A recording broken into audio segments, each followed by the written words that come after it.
Hello friends, good morning from Ladakh. मैं ऊंचे हिमालय में आपको बताऊंगा कि लद्दाख और हिमालय में ग्लेशियरों के साथ क्या हो रहा है और यह आप पर कैसे प्रभाव डालेगा।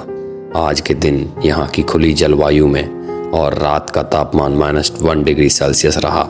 जो यहाँ रहते हैं, भारतीय संविधान की 6ठी अनुसूची अब लद्दाख और हिंद कुश के बारे में है। हिमालय को ग्रह का तीसरा ध्रुव या पोल भी माना जाता है, जो ताजे पानी का सबसे बड़ा भंडार है, जो लगभग 2 बिलियन लोगों को भोजन देता है।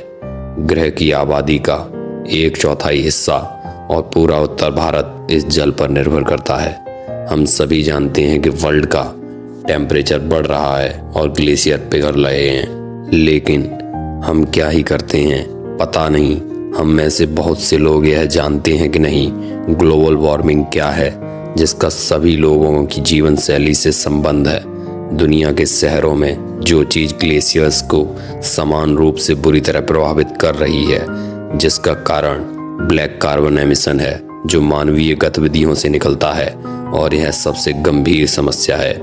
यूनिवर्सिटी ऑफ कश्मीर की रिसर्च से पता चला है कि लद्दाख के राजमार्ग के पास के ग्लेशियर, जहां डीजल ट्रक और टैक्सियां चलती हैं, और यहां के ग्लेशियर अन्य ग्लेशियर्स की तुलना में बहुत तेजी से पिघल रहे हैं। तो आप इमेजिन कर सकते हैं, जब टूरिस्ट टैक्सी और ट्रक से ही आसपास के ग्लेशियर पिघल सकते हैं, तो अनकंट्रोल्ड माइनिंग इंडस्ट्रीज से क्या होगा।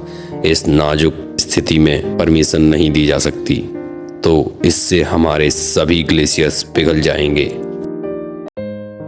हीटिंग सिस्टम, इंडस्ट्रीज, व्हीकल्स से बिना जला हुआ ब्लैक कार्बन स्मोक निकलता है, जो हवाओं द्वारा इधर उधर जाकर सफ़ेद परत पर बैठ जाता है। चमकते ग्लेशियर्स को यह काला बना रहा है, जो कि सोलर रेडिएशन को ज़्यादा एब्जॉर्ब भी करता है। तो यह पिघलते ग्लेशियर्स को और तेज़ी से पिघलाने लगता है, और छोटे ग्लेशियर तो ख़त्म भी हो जाते हैं। अब जब ग्लेशियर ख़त्म हो जाएंगे, तो लद्दाख के स्थानीय लोग निश्चित रूप से जलवायु शरणार्थी बन जाएंगे, क्योंकि उनके लिए यही सब बचेगा। लेकिन इसका एक और अर्थ भी होगा कि पूरे उत्तर भारत में सर्दियों से लेकर बसंत तक पानी नहीं रहेगा। उन्हें सिर्फ बारिश ही मिलेगी, जो कि अनियमित और भरोसेमंद नहीं है। इसलिए यह सिर्फ लद्दाख पर ही प्रभाव नहीं डालता, यह आपकी भी समस्या है।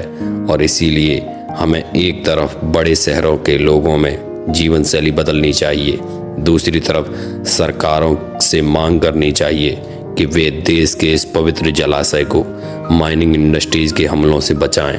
और इसीलिए लद्दाख के लोग 6ठी अनुसूची की तहत सुरक्षा की मांग कर रहे हैं। सरकार ने वादा भी किया था, इसीलिए हम बस अपने वादे याद दिला रहे हैं।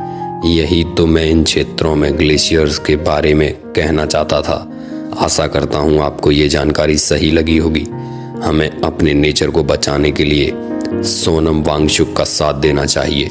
इसी के साथ मैं विदा लेता हूँ, और आप ऐसी ही इंफॉर्मेटिव रिलेटेड वीडियोस के लिए अर्थवाइज टीवी से जुड़े रहें और अपने दोस्तों को शेयर करें। बहुत बहुत धन्यवाद।